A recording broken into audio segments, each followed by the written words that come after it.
Olá, gente! Hoje eu gostaria de falar com vocês sobre a parábola dos talentos. Essa é uma aula de economia e políticas sociais dentro de uma perspectiva bíblica. A parábola dos talentos é uma parábola muito conhecida, contada por Jesus, e a Bíblia diz o seguinte: pois será como um homem que, ausentando-se do seu país, chamou seus servos, lhes confiou seus bens, a um deu 5 talentos, a outro 2, a outro 1, a cada um segundo a sua própria capacidade, e então partiu. O que recebera 5 talentos, imediatamente saiu a negociar com eles, ganhou outros 5, do mesmo modo o que tinha recebido 2, ganhou outros 2, e o que recebeu 1, saindo, abriu uma cova, e a Bíblia fala que ele escondeu o dinheiro do seu senhor.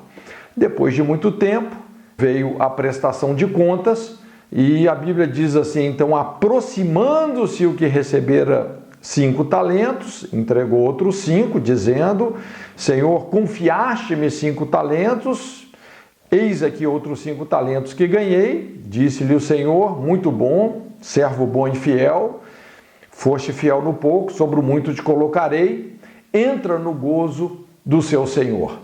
Aproximando-se o que recebera 2 talentos, da mesma maneira, ele foi fiel, e o Senhor disse a ele: muito bem, servo bom e fiel, sobre o pouco foste fiel, sobre o muito te colocarei. Porém, por fim, aquele que recebeu apenas 1 talento, chegou e disse: Senhor, sabendo que és homem severo, que ceifas onde não semeaste e ajuntas onde não espalhaste, receoso, escondi na terra o seu talento, aqui tens o que é seu. E então vem uma resposta assim muito dura. Respondeu-lhe, porém, o Senhor: servo mau e negligente, sabias que ceifo onde não semeei e ajunto onde não espalhei?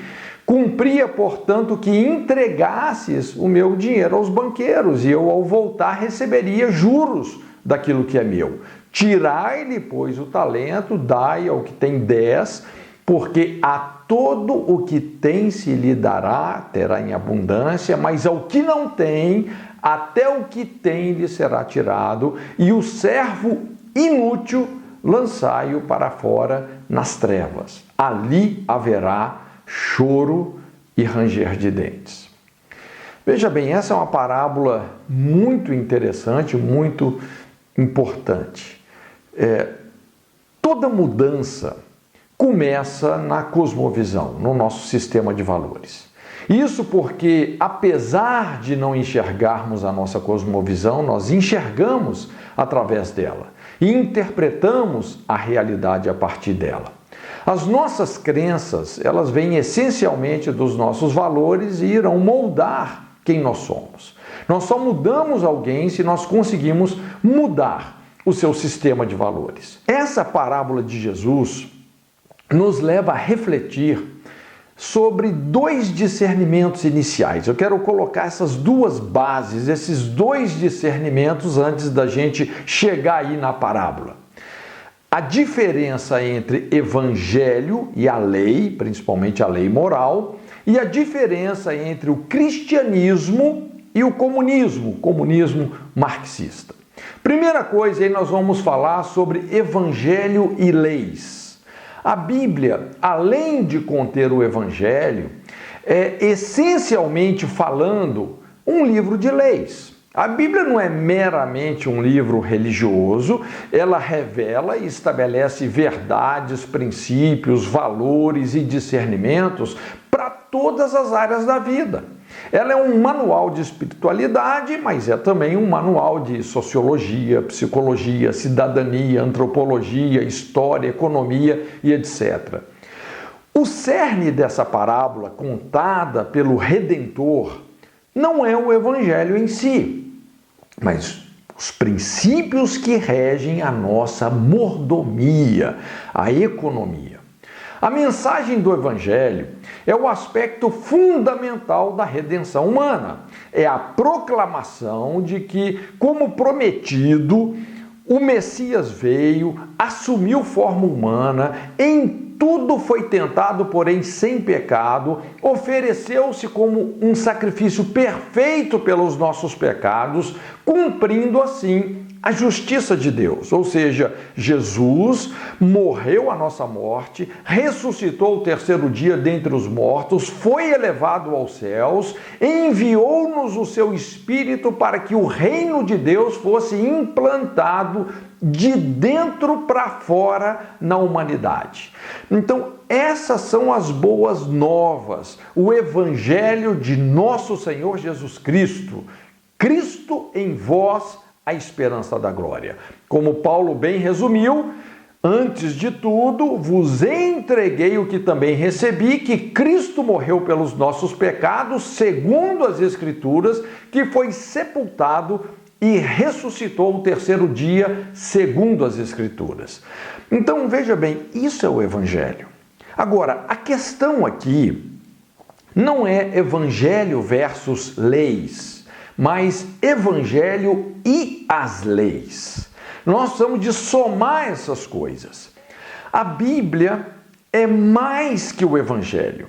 A Bíblia é o livro que contém o Evangelho, mas também é um livro de princípios, de leis, com diferentes classificações que podem ir, essas leis podem ir do cerimonial até o espiritual, do meramente didático ao eterno. A gente vê leis que são didáticas, a gente vê leis que são eternas, ou leis que são civis e leis que são morais, ou leis que são humanas e leis que são divinas, absolutas. Nós vemos leis sobre saúde nutricional, saúde emocional. Então veja bem, a diferença principal entre o Evangelho e a lei é que o Evangelho redime, perdoa, restaura.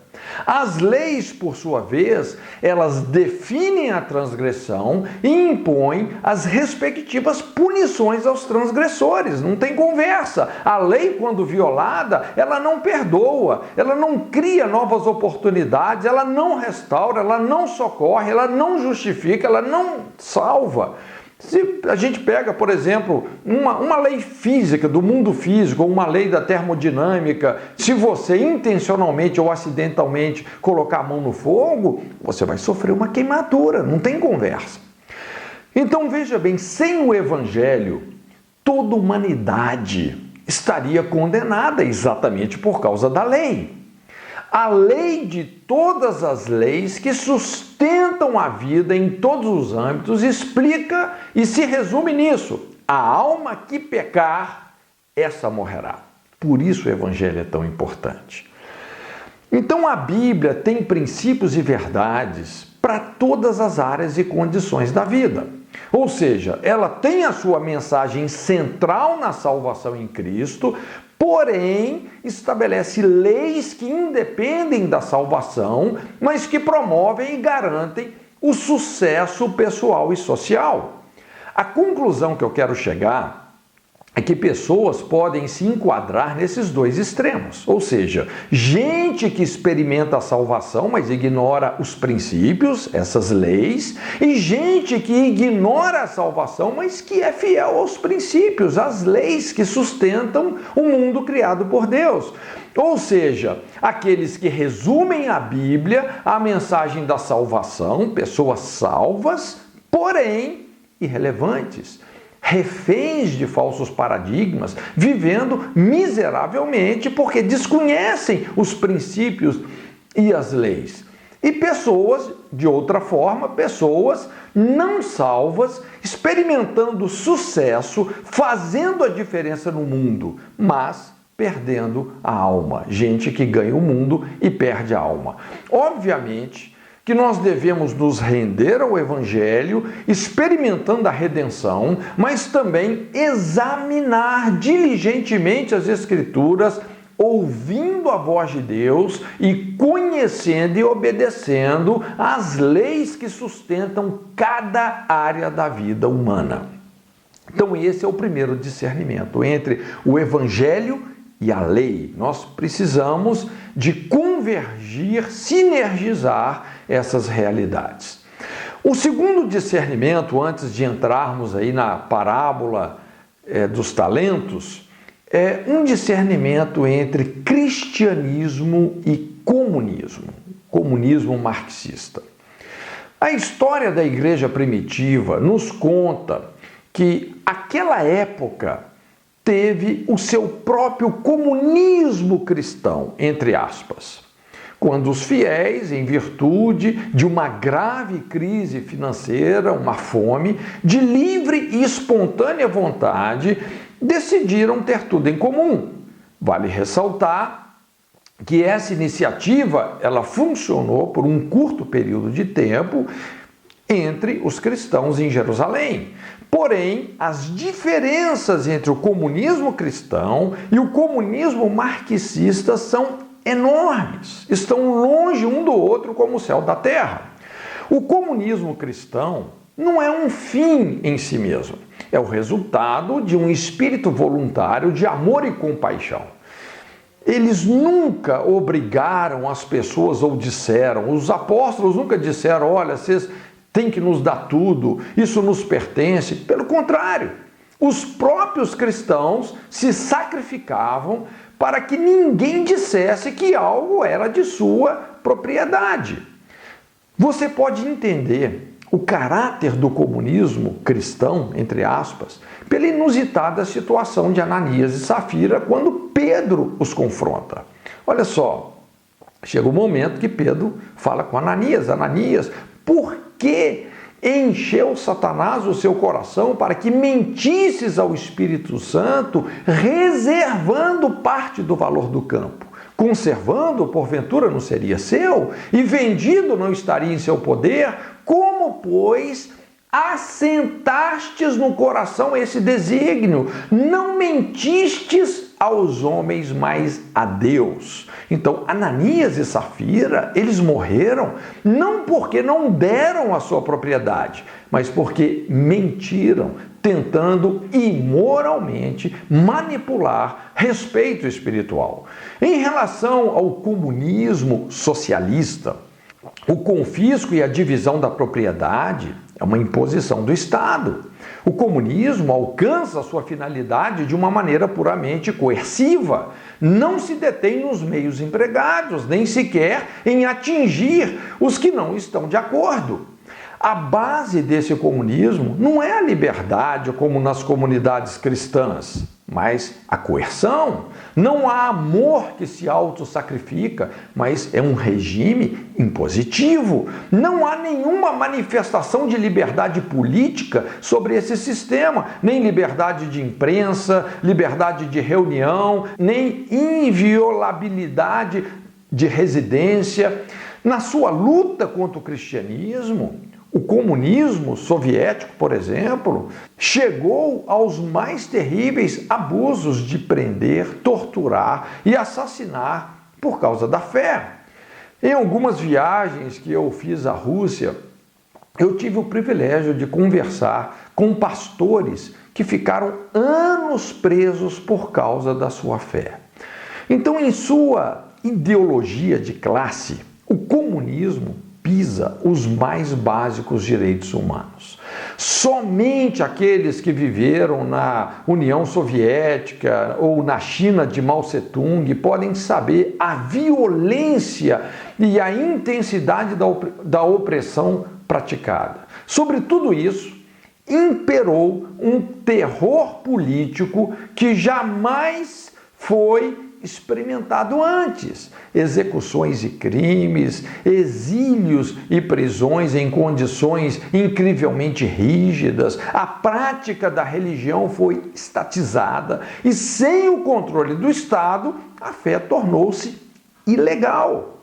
E por isso milhares de pessoas passaram a ser perseguidas, presas, assassinadas. Isso é o que o comunismo tem dado ao mundo no lugar da liberdade prometida. Eu me lembro uma vez em Moscou, eu não me esqueço do frustrante relato da avó de uma querida irmã russa que pertencia à nossa missão. Ela dizendo, olha, de tudo que o governo comunista prometeu ao povo, ela disse assim, nada foi cumprido. Tudo que falaram era mentira. Mesmo vivendo em uma terrível situação de escassez, o governo garantia que eles tinham mais do que qualquer outro país do mundo. Como eles estavam trancados dentro de uma cortina de ferro, eles não tinham como contestar o que não passava de mera propaganda.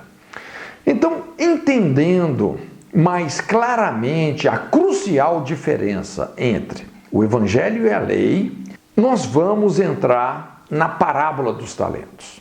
Essa parábola não é uma revelação do Evangelho, mas Jesus está explicando as leis da economia. Ele está responsabilizando fortemente cada um de nós pela forma como nós administramos o favor divino. Isso serve para cada área da nossa existência. É uma descrição muito realista de como a vida funciona. Então, o paradigma básico aqui é a desigualdade social. Primeiramente estabelecida entre um senhor próspero e os seus servos, e depois, num outro nível, percebe-se uma desigualdade relativa à competência desses servos em virtude do investimento feito em cada um deles. Por exemplo, nós não sabemos a idade desses servos, o que poderia ser um fator de diferenciação no momento de investir. Você confiaria o governo de uma cidade a uma criança, por exemplo? Você precisa realmente de levar vários fatores em consideração quando você investe em alguém. Um outro ponto é que o valor de cada pessoa é igualmente imensurável. O que define o valor de uma pessoa não são os bens que ela tem ou deixa de ter, mas o fato de todos nós sermos imagem e semelhança de Deus. O fato de sermos imagem e semelhança de Deus torna a vida de cada ser humano igualmente valiosa e sagrada. Porém, o valor do investimento pode ser, paradoxalmente, relativo. Eu costumo dizer que quanto menos Deus nos dá para começarmos um empreendimento, tanto mais Ele está investindo em nós, no nosso potencial. Então vejamos alguns princípios que fundamentam essa parábola de Jesus. O primeiro princípio é o princípio da generosidade. Nós precisamos de entender a lei do amor. Apesar de ser um indivíduo pleno, o ser humano apenas em si mesmo é incompleto. A vida só tem sentido no outro. Amar é a principal necessidade existencial do indivíduo. O egoísmo limita o nosso propósito e mata a nossa realização.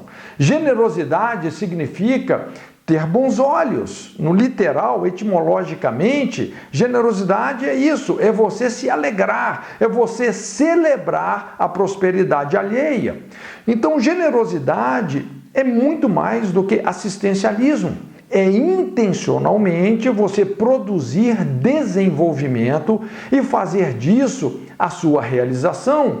Como é que Deus lida com a desigualdade?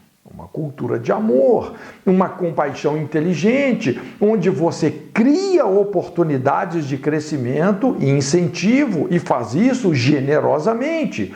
A fórmula do incentivo é oportunidade correspondida com responsabilidade. Jesus disse: fareis as obras que eu faço e maiores ainda. As pessoas tendem a crescer. Então, amar as pessoas, compartilhando com elas as coisas, jamais vai promover igualdade. Amor não gera igualdade social, não se iluda. Amor, ele cria oportunidades para desenvolver as pessoas. Então, esse primeiro princípio é fundamental, o princípio da generosidade. O segundo princípio nessa parábola é o princípio da confiança. Jesus está descrevendo como funciona o reino de Deus. Então nós vamos pontuar algumas coisas bem importantes aqui sobre a confiança. O assunto central dessa parábola, como também dos relacionamentos humanos, é esse: confiança. E Jesus disse o seguinte na parábola: pois será como um homem que, ausentando-se do país, chamou seus servos e lhes confiou seus bens. Aqui Jesus estabelece o princípio básico da economia, que é a confiança. Nessa parábola, em relação ao homem que enterrou o seu talento, assim como na realidade humana, o que é rotulado normalmente como crise, a crise desse homem que enterrou o talento, na verdade, não passa de um problema de confiança, de negligência. Então, entenda uma coisa muito importante na vida. Não existe crise econômica, ou crise política, ou crise institucional. Existe sempre uma crise de confiança. Em uma perspectiva divina, nós somos esses servos, objetos do investimento divino. Deus é verdadeiramente rico, abundante e bom, generoso, e Ele deseja nos enriquecer de várias formas. Deus é o principal e o maior investidor. Nenhum ser humano pode reclamar que não tem um investidor. Agora, o que o investidor procura? Basicamente, pessoas competentes e confiáveis. Na prática, algumas pessoas são tão competentes quanto corruptas, infelizmente. As pessoas não são confiáveis. E outras são confiáveis, porém incompetentes, despreparadas. Então você tem aí dois dilemas. Eu diria que é muito mais difícil você encontrar pessoas confiáveis do que competentes. Também diria que treinar as habilidades de uma pessoa é muito mais fácil do que formar o seu caráter. Existe a crise da educação, mas a crise mais trágica da humanidade é a crise do caráter. Então, nessa parábola, o que vem em primeiro, segundo e terceiro lugar é confiança. Uma distribuição inteligente de responsabilidades com prestação de contas, mas fundamentada nisso, na confiança. Vejamos. Primeiro, a confiança em ausentar-se. Jesus fala assim, ausentando-se do país. Foi exatamente como Jesus tratou com seus discípulos. Ele ficou por um tempo com eles e depois partiu dizendo, vou preparar-vos lugar. O temor do Senhor pode ser definido dessa forma, ser fiel na ausência. Então, daqui nasce a capacidade de caráter. A base do relacionamento, entenda, é fé, ou seja, confiança. Confiança, etimologicamente, significa, no português, ser fiel com. É uma fidelidade mútua, ou seja, aliançados ou mutuamente afiançados. A principal prova da fé reside na ausência. Por isso que Paulo fala que nós andamos por fé e não por vista. A fidelidade é testada na ausência. Quando o cônjuge não está perto, o pastor está distante, quando o Espírito Santo te leva para o deserto, ou quando o diabo confronta aquela sensação da ausência de Deus. Então, quem é você quando você não está sendo observado por ninguém? Então, esse é o primeiro aspecto da confiança, fé na ausência.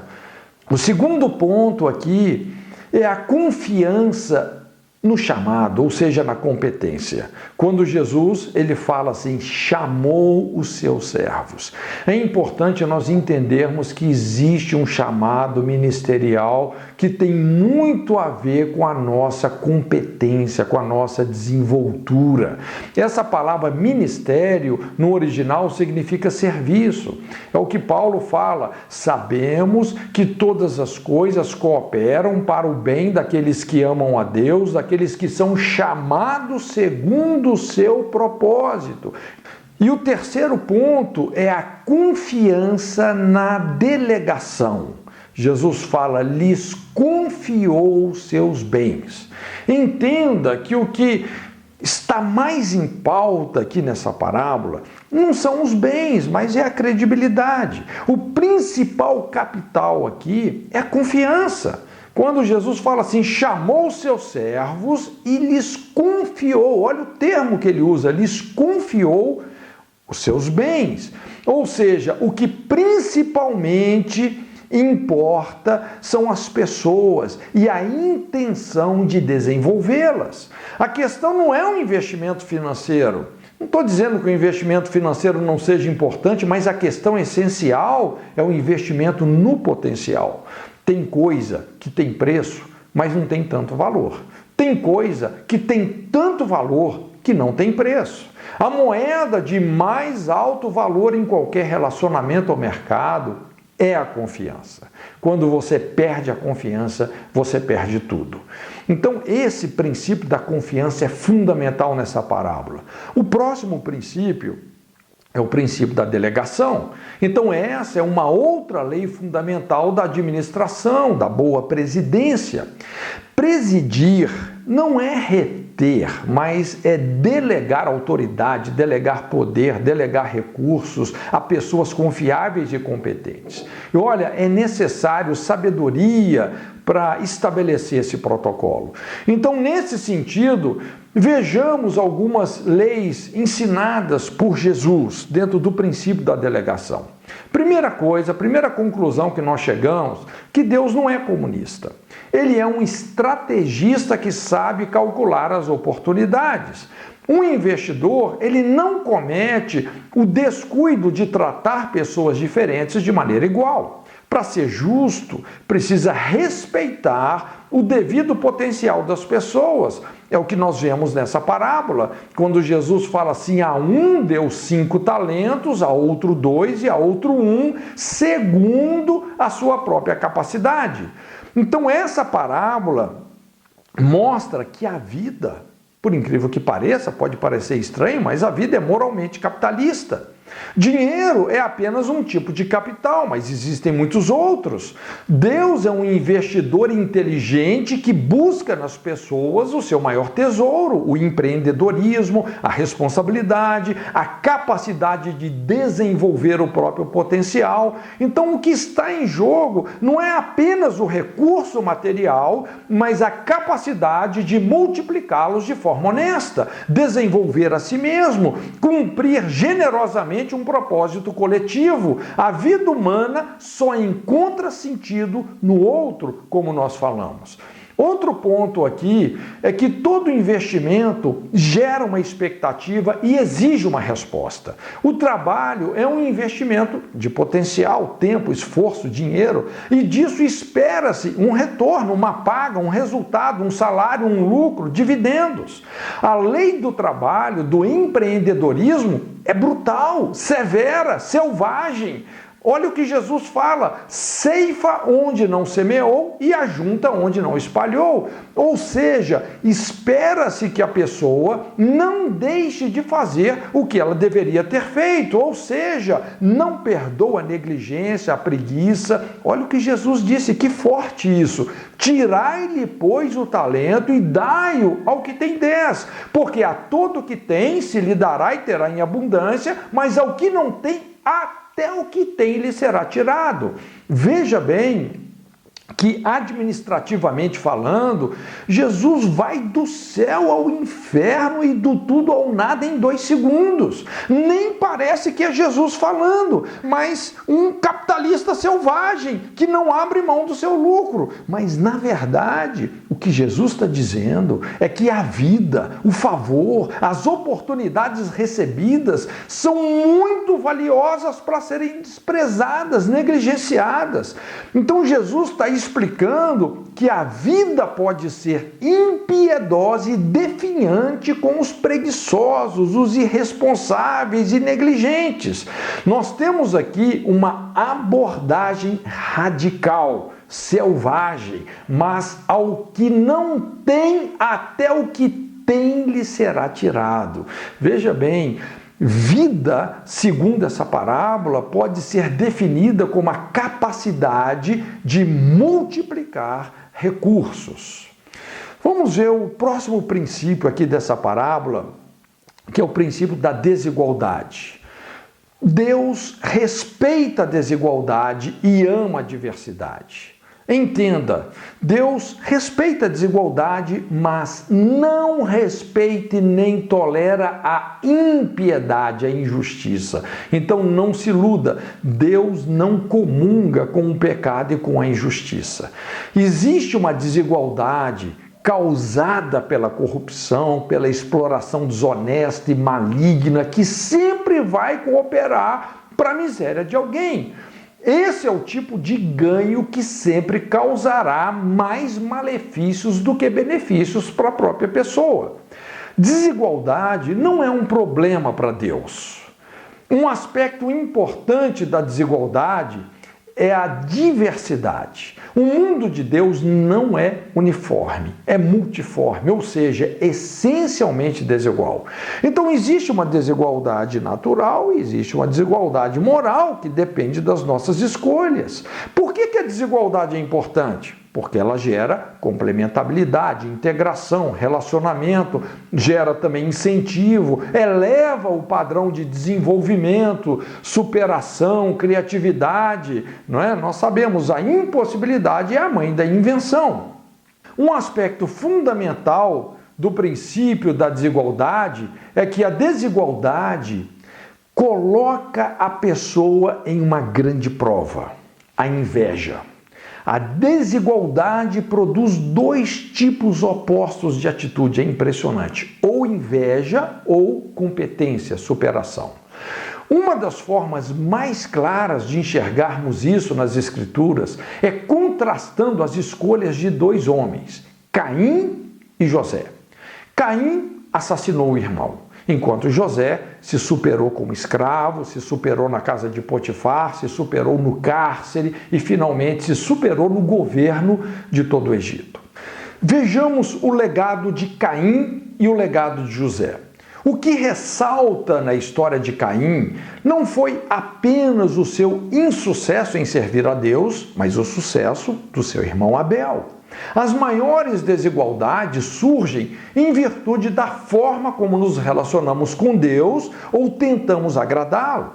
Tem coisa que funciona e tem coisa que não funciona. Ao ser confrontado pelo sucesso do irmão, Caim se viu na maior prova da sua vida.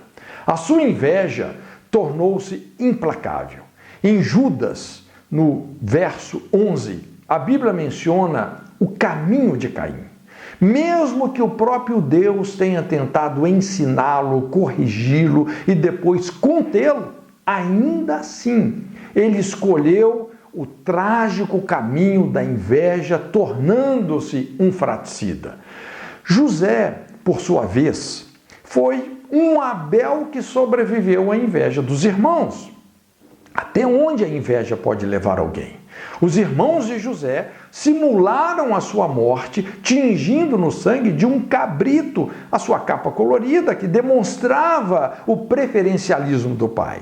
No coração, a inveja dos irmãos assassinou José.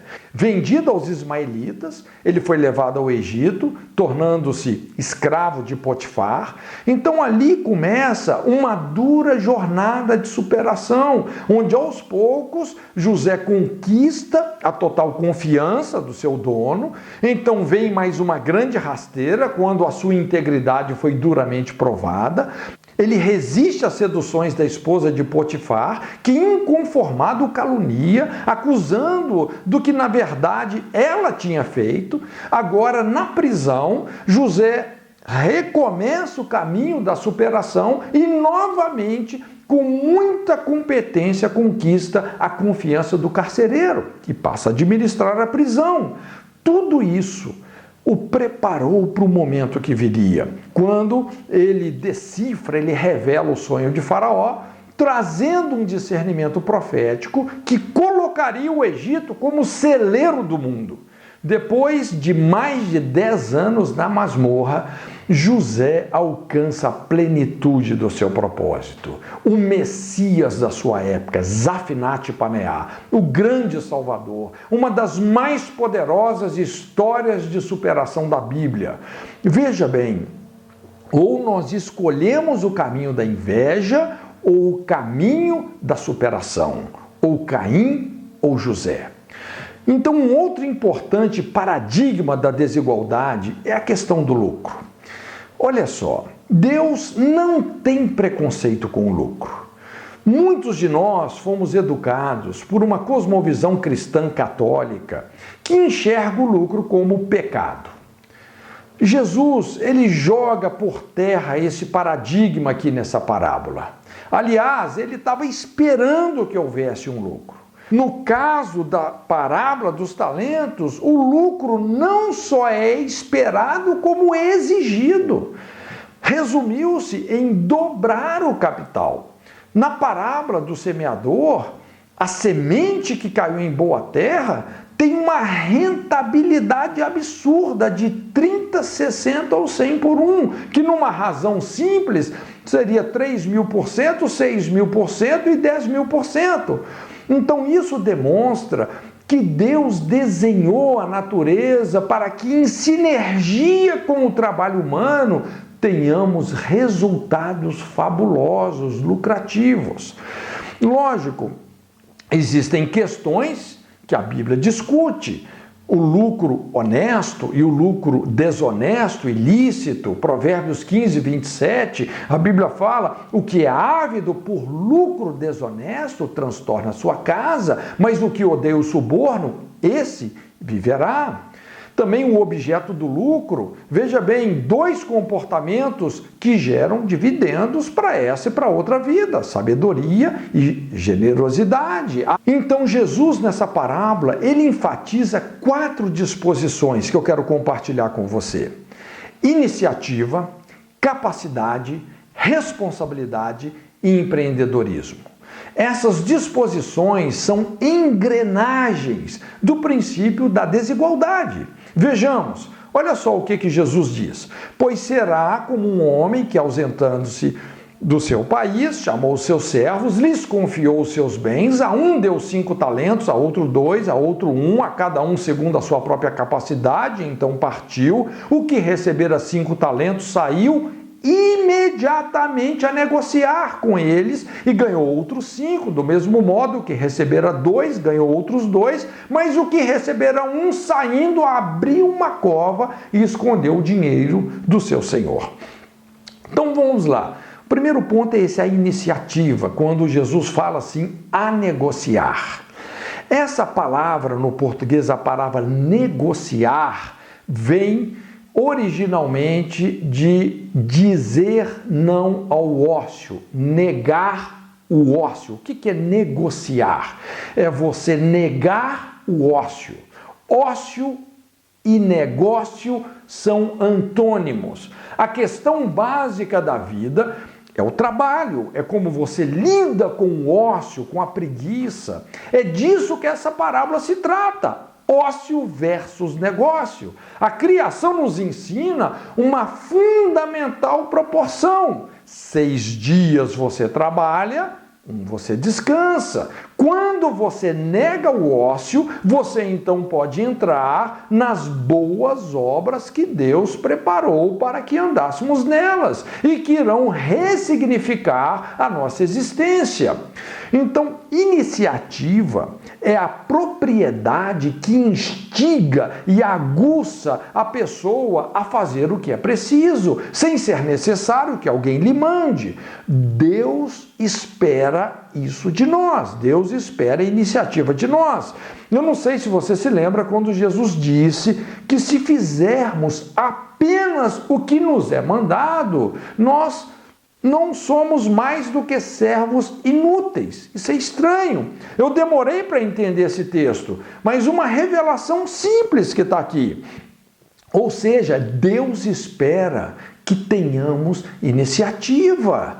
Pessoas que fazem corpo mole ou que precisam ser empurradas por uma tarefa são caracterizadas por Jesus como inúteis, servos inúteis. Por que Jesus foi tão duro nessas palavras? Exatamente porque essas pessoas acabam fechando as portas para si mesmas e limitando as próprias oportunidades. Então, essa é uma poderosa lei. Pessoas de iniciativa criam e atraem as melhores e maiores oportunidades. Elas fazem de cada necessidade uma oportunidade para exercitar a criatividade. Essa é a poderosa dinâmica do desenvolvimento. Iniciativa é o âmago da fé. Fé é você agir à altura do que você acredita. É aquela parábola do grão de mostarda. Jesus, ele disse que se você tiver fé do tamanho de um grão de mostarda e dizer a esse monte, sai daqui, lança-te para lá, isso sucederá. Ou seja, a questão não é o tamanho da sua fé, o grão de mostarda é uma poeira. A questão é o fato de você exercitá-la, de você ter a iniciativa de, por menor que seja a sua fé, exercitá-la. Então, não existe liderança sem iniciativa. A iniciativa multiplica as oportunidades, a iniciativa nos imuniza contra a ociosidade, a iniciativa provoca milagres. O primeiro passo para mover o mundo é mover a si mesmo. O primeiro passo para mover a si mesmo é o descontentamento. Então, iniciativa é algo fundamental e que vai ser uma engrenagem no princípio da desigualdade. Um outro ponto é capacidade. Depois de iniciativa, a capacidade. Então aqui nós temos um treinamento duplo que é muito importante, ou seja, a convergência do nosso dom com a brecha da geração que nós devemos fechar. Então, capacidade determina o que outros te confiam. Dons, conquistas, influência. Então, capacidade. O terceiro ponto aí é a responsabilidade. Em Provérbios 17:2, a Bíblia fala assim: o servo prudente dominará sobre o filho que procede indignamente, e entre os irmãos repartirá a herança. Veja bem, mordomia é sinônimo de prestação de contas. Quando você lida com qualquer coisa, principalmente dinheiro, o princípio mais elevado é a responsabilidade. Como Jesus disse na parábola, saiu imediatamente a negociar. Essa habilidade de responder ou se comprometer com as pessoas. Então, capacidade tem a ver com o seu dom, responsabilidade tem a ver com as pessoas, a sua credibilidade. A responsabilidade determina os resultados que você mesmo obtém a partir daquilo que outros te confiaram. Comprometimento com o desafio aceito, capacidade de prestar contas. Então Deus não espiritualiza as nossas reprovações, não nos vitimiza, Ele nos responsabiliza. E o quarto ponto aí, nessa engrenagem do princípio da desigualdade, é o empreendedorismo. Empreendedorismo tem a ver com criatividade, discernimento de demandas, reinvenção, como reutilizar os resultados obtidos. A ausência do empreendedorismo não é neutra, ela é defiante. Nós não podemos nos cansar de fazer o bem, é isso que a Bíblia fala. O próximo e o último princípio nessa parábola, que eu quero compartilhar com vocês, é o princípio da prestação de contas. Uma das principais bases da vida é o julgamento. Não existe exceção. Haverá uma prestação de contas.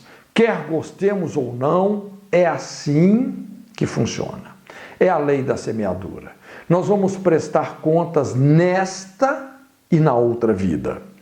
Então nós temos aqui duas situações opostas colocadas por Jesus. Jesus fala sobre os servos, aqueles que entraram no gozo e no descanso do seu Senhor, e aqueles que foram lançados em trevas, choro, um lugar de ranger de dentes.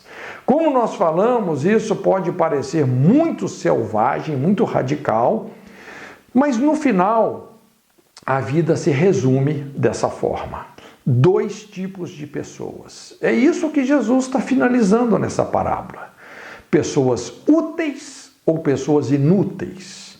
É interessante que inútil é de onde vem o conceito de miséria. Ser miserável significa ser inútil.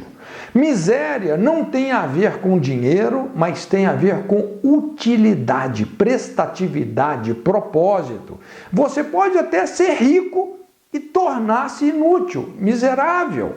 Não é a quantidade de recursos que você tem, é o seu grau de utilidade e propósito. Então a ênfase dessa parábola está muito direcionada no servo que recebeu um talento. Olha só, chegando por fim, o que recebera um talento disse: Senhor, sabendo que és homem severo, que ceifas onde não semeastes e ajunta onde não espalhastes, receoso, escondi na terra o seu talento, aqui tens o que é teu. E vem então essa resposta dramática a esse tipo de comportamento. Tirai-lhe, pois, o talento, dai-o ao que tem 10, porque a todo que tem se lhe dará e terá em abundância, mas ao que não tem, até o que tem, lhe será tirado. E o servo inútil, lançai-o para fora nas trevas, ali haverá choro e ranger de dentes.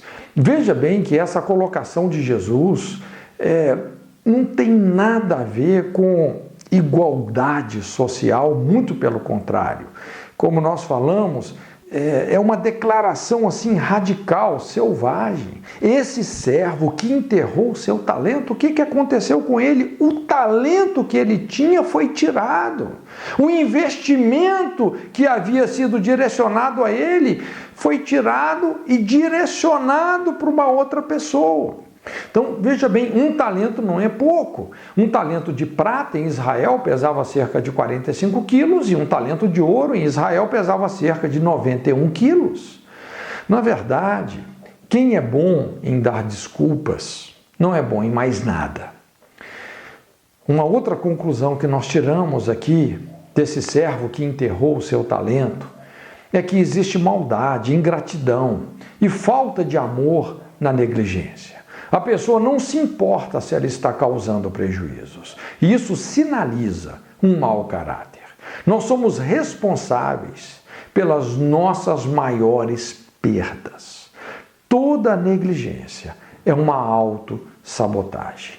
Então, quero terminar dizendo, olha, por incrível que pareça, isso é meio paradoxal, né? Paradoxo é uma verdade escondida numa contradição aparente. Mas quanto menos Deus te dá para você começar um empreendimento, mais Ele está investindo e acreditando no seu potencial. Deus te abençoe.